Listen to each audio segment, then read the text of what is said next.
안녕하세요. 포유한율연구소입니다. 오늘은 뒷북치는 정보나 뉴스에 현혹되지 말자라는 주제를 가지고 나왔습니다. 이 주제를 선정한 이유는 며칠 전에 미국 연준 의장이 그 2024년에 기준금리를 두세 차례 인하할 수 있다라는 그런 기사가 뜨면서 그와 관련된 얘기 같아요. 어떤 분이 새벽에 저한테 전화를 했어요. 7시가 안 되는 시간대 같은데. 그래서 제가 어떤 집안에 급한 일이 있냐 생각을 하고 놀래가지고 전화를 받았더니만 결국 이분이 뒷북치는 정보에 1년 동안에 두 번이나 걸려들었어요. 한 번은 지난해 10월입니다. 아마 지난해 제가 8월경에 그 세미나를 한번 했을 때인데 그때는 제가 매수를 하라고 했어요. 그분이 매수를 해놓고 일시적으로 조금 내려가는 걸 견디지 못하고 또 어떤 그 위험관리를 해버렸어요. 그러니까 나스닥 100 지수 그때는 3배수였던 것 같은데 그러니까 그때 이후 10월 이후에 이제 주가가 쭉 오르잖아요.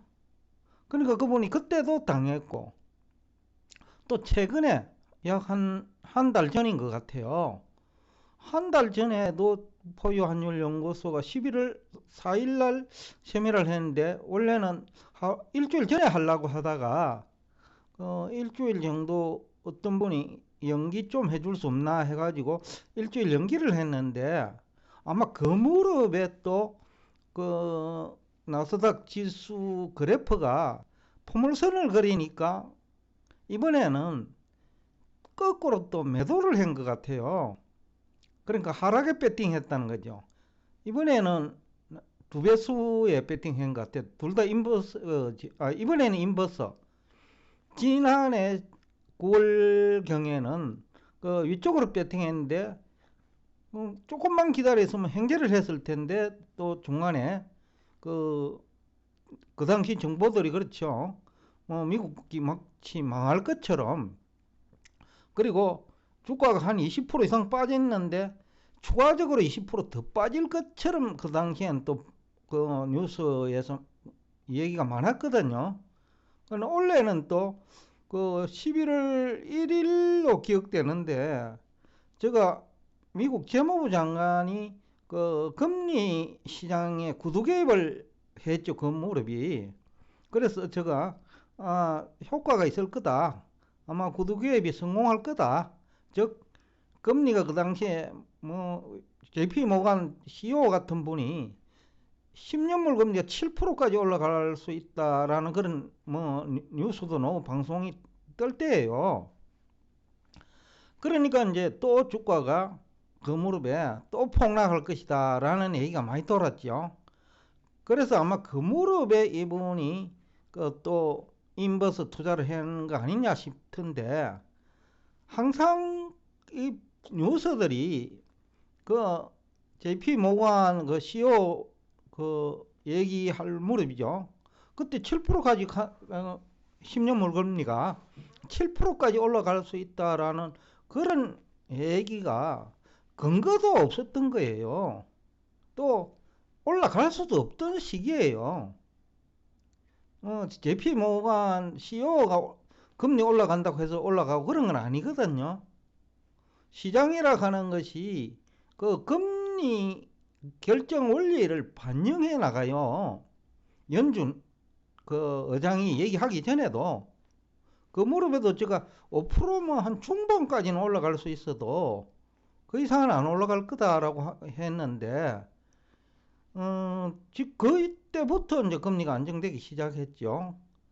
또 재무부 장관이 그 얘기를 할 때가 물가가 안정되기 시작했을 때고 또 11월이니까 3분기까지는 그 성장률이 아주 좋았죠. 3분기 속보치는 4.9%였지만은 성장률이 그 잠정치는 그 5.3%까지 올랐거든요. 이런 경우에는 다음 분기에 그 성장률이 둔화돼요. 왜냐하면 소비도 미국은 소비가 전체 GDP의 70% 차지하니까 소비도 쏠림 현상이 일어나거든요. 예를 들어서 누가 그 유행하는 옷을 입고 다니면 친구들도 옷을 사게 되잖아요. 그러니까 소비의 쏠림 현상도 있다라는 거죠. 그래서 차도 마찬가지고요. 그러니까 그 어떤 유행 때문에 미래 소비가 빨리 일어나는 경우가 있어요. 그 경우에는 다음 분기에 일반적으로 성장률이 둔화되거든요. 4분기도 마찬가지라고 봅니다. 아마 연준 의장이 어저께 금리 동결을 하면서 어저께가 아닙니까? 그저께가 기준금리 동결을 하면서 내년에 한 두세 번 인하할 수 있다라는 그런 얘기들이 많이 나오는데, 제가 볼 적에는 연준 의장이 그 예상을 하는 조직은 아니에요. 그런 예상을 하는 책임자가 아니에요. 연준이라는 조직은 대응하는 기관이에요. 물가가 과다하게 오르면 좀 늦게 대응을 하는 거죠. 또 경제 성장률이 확실히 둔화되는 모습이 나타나면 또 금리를 인하하고, 그러니까 확인하고 대응하는 조직이 연준이다. 그래서 우리나라 한국은행 같은 경우 그 애널리스트라고 하지 않고요. 그거는 조사역이라고 합니다. 그 대리급이나 과장급을 조사역, 그리고 팀장은 조사팀장이라고 해요. 그거는 분석하는 게 아니에요. 그리고 한국은행도 마찬가지고 미국 연준도 마찬가지인데 예상하는 조직이 아니고요. 대응을 해요. 물가가 많이 오르면 금리 인상, 또 성장률이 지나치게 둔화되면서 고용에 문제가 있으면 금리 인하. 그러니까 대응하는 기관이지 미리 예상을 해가 가는 건 아니라는 거예요. 연준 위원들끼리는 그 자기 내부에서는 이런 얘기 저런 얘기 많이 나와요. 금리 인하하자라는 얘기도 있고 또 금리 인상하자는 얘기도 있고, 그는 각자의 연준위원회 발언권 때문에 그런 얘기는 나올 수 있지만은 연준 전체를 놓고 보면 대응기관이에요. 예상하는 기관이 아니라는 거예요. 그러다 보니까 이제 여러 관련 뉴스들이 좀 소잃고 외양간 고치기식 정보가 많아요. 그거는 거시경제도 마찬가지고, 예를 들어서 경기 침체 온다고 2021년 3월부터 한 얘기죠. 원래 10월까지 그 얘기를 했으니까 그것도 유명 방송 채널이에요. 공영방송도 있고 유튜브에 구독자가 막 200만 명, 300만 명 되는 그런 방송 채널 출연자들이 그 소잃고 외양간 고치기식 정보를 제공하거든요. 예를 들면 구체적으로 2021년에는 중국 경제 좋다고 하다가 그때 이미 나쁘다고 해야 할 때인데, 그때 또 거꾸로 미국은 공황이 올 것처럼 10월 대공황 그런 얘기 있었죠. 우리나라에도 대학 교수 K 교수가 과거에 경험하지 못한 위기가 2022년에는 하반기에는 일어날 거다 했는데, 제가 볼 적에는 오히려 그때부터 미국 경제가 본격적으로 회복되기 시작했어요. 2022년 3분기부터요. 그러니까 이게 뭐냐면 맨날 뒷북친다는 거죠.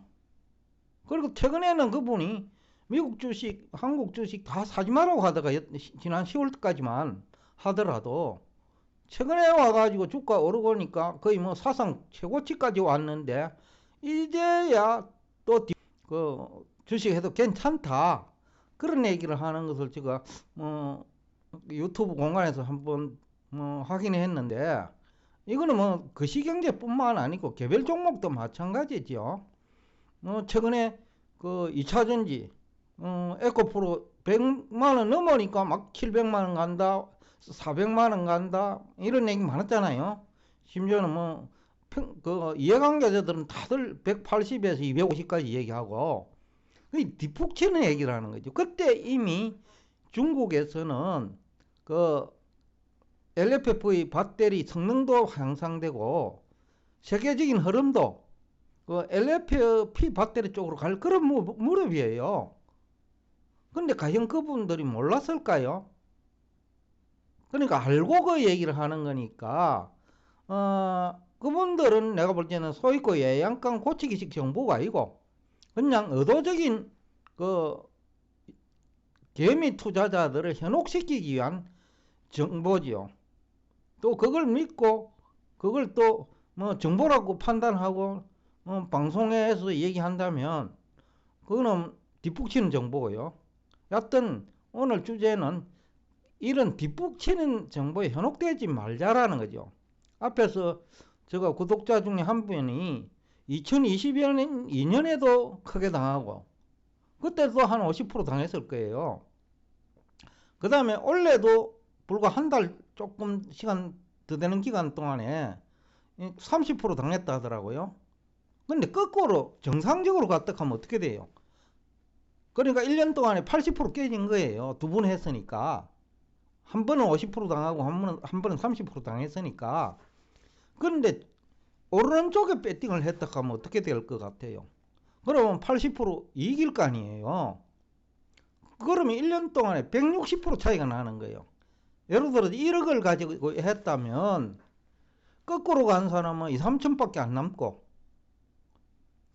그 포유 환율 연구소 예상대로 투자를 한 사람은 1억 원이 뭐 2억 가까이 되겠죠. 앞에 50% 먹고 또 좀 쉬었다가 50% 한다고 해도 30% 챙겼다 하더라도 그 합하면 80이지만은 앞에 벌은 금액이 다시 원본이 되기 때문에 그래서 30%하면 100% 돼버려요. 그러니까 약 한 200% 차이가 나는 거예요. 그렇기 때문에 뒷북치는 뉴스나 정보에 현혹되지 말자라는 얘기를 제가 한 거예요. 최근에는 10월 말경 아마 나스닥 인버스를 한 것 같은데 2배수요. 근데 12월 15일 기준으로 30% 투자 손실이 발생했다고 하니까 제대로 지난 11월 4일 무렵만 그 세미나 참석을 했더라도 그 인버스 투자 안 했을 거 아닙니까? 안 해도 30% 투자 손실은 막았겠죠. 근데 그 당시에 위쪽으로 걸었다면 플러스 30%겠죠. 그죠? 2배수면. 그러니까 한 달 동안에 60% 차이 나는 거예요. 그래서 뒷북치는 정보에 현혹되지 말자라는 거죠. 금리도 마찬가지예요. 7% 얘기, 그 JP 모간이 얘기할 때 CEO가 그 얘기했죠. 그때 이미 5% 올랐으니까 그 얘기를 한다는 거죠. 그 뒷북친다는 거죠. 앞에 4% 초반에서 그 얘기를 해야죠. 그러면 조금이라도 이익을 보는데 5% 돌파할 무렵에 7% 간다 하니까 이제는 연준도 부담스럽고 미국 재무부도 부담스러워 가지고 재무부 장관까지 나서 가지고 그런 일은 없을 것이다. 만약에 그렇다면 미국 재무부가 나서겠다는 의사표현까지 하는 그런 시기에 그 뒷북치는 정보를 막 생산해냈다는 거죠. 그러다 보니 이분도 걸려들은 것 같아요. 여하튼 뭐 금리도 마찬가지입니다. 지금 연준 의장은 내년에 두세 차례 얘기를 했지만 알 수 없어요. 또 내년에 그 연준은 대응 기간이지 전망 기간이 아니기 때문에 지금처럼 금리가 시장금리입니다. 시장금리가 하락하고 주식시장이 화랑을 보이면 경제가 잘 안 죽지요. 그럼 경제가 잘 안 죽으면 금리를 인하할 명분이 없어요. 4분기는 안 좋지만 지금 현재 4분기가 이제 거의 며칠 안 남았는데 연말까지 주식시장 좋고 채권시장 좋으면 그 소비 이렇게 생기잖아요. 투자자들이. 그러면 내년 1분기에 소비할 수 있죠. 그러면 1분기에 경기가 나쁘지 않다라는 거죠. 그러면 연준 입장에서 금리를 인하할 명분이 없어요. 고용 좋고 그 다음에 성장률 탄탄한데 왜 금리를 인하해요? 그러니까 그 뒷북치는 정보도 중요하지만은 또 시장은 항상 연준보다 앞서가요. 금리가 오를 때도 시장금리가 먼저 오르고 금리가 내릴 때도 연준 기준금리보다 시장금리가 먼저 내려요. 그렇기 때문에 금리가 오르는 기간에도 경기가 그렇게 나빠지지 아니하고 대응을 하거든요.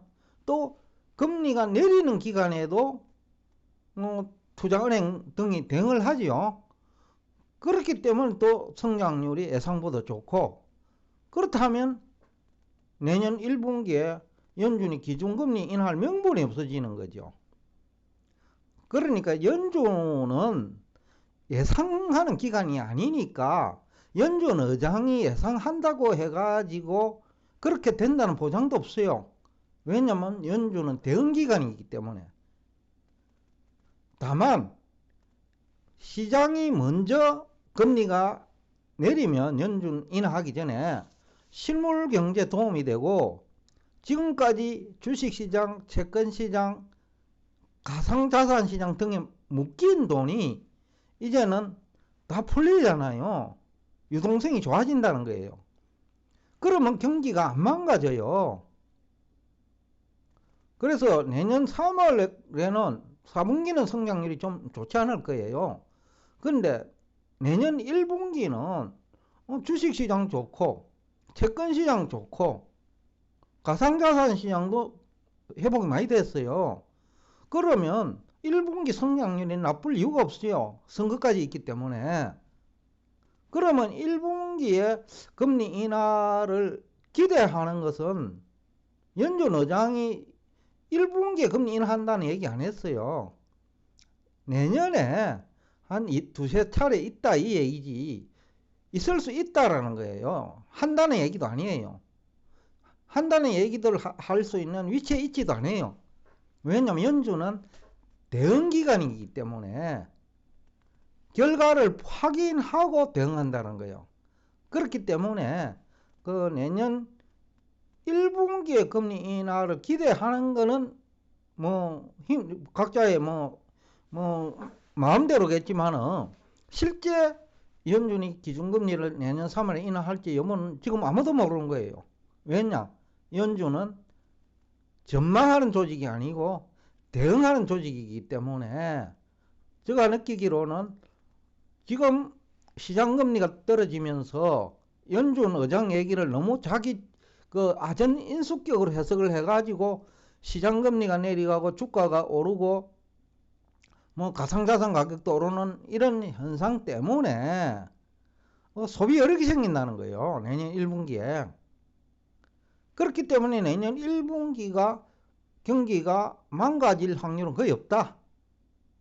그 얘기는 1분기에 연준이 기준금리 인하할 확률도 없고, 2분기에도 1분기가 좋다면 급격하게 경기가 망가질 가능성은 없어요. 결국은 연준은 고용이나 물가 성장률 다 확인하고 대응하기 때문에 시장 참여자들은 이것을 이용하면 돼요. 이용해가지고 제가 7월이 아니라 11월에 1일자입니까? 11월 1일 같은데, 그때 재무부 장관 얘기할 때 시장에 개입하는데 성공할 거다. 결국 금리 하락할 거다 이 얘기예요. 그럼 그때 주식 투자하면 되고 채권 투자하면 되는 거예요. 그리고 세미나를 10월 27일 날 원래 날짜를 잡았다가 일주일 연기한 건데, 그때 내년 경기 주식시장 괜찮을 거다. 내년 상반기까지 미국 경기 별 문제될 게 없다. 주가가 오를 수밖에 없기 때문에 그때 물가는 어느 정도 안정되기 시작했고, 그죠? 그러면 금리를 인상할 명분은 없다 이거죠. 그러면 인상하지 않으면 시차를 두고 인하할 수 있기 때문에 시장에서 채권 가격이 오르는 거예요. 그러면 자산시장에서 뭐 돈이 많이 돌고 하면 실물경제 나빠질 확률 없으니까 아마 그때, 그러니까 최근을 가지고 얘기하면 지난 10월 말이나 11월 초에 대응을 해야 되는데 그때 제가 뭐 내년도 문제 없다. 그리고 주가는 지난 7월 고점 돌파할 거다. 그때 대응을 해야 된다는 거예요.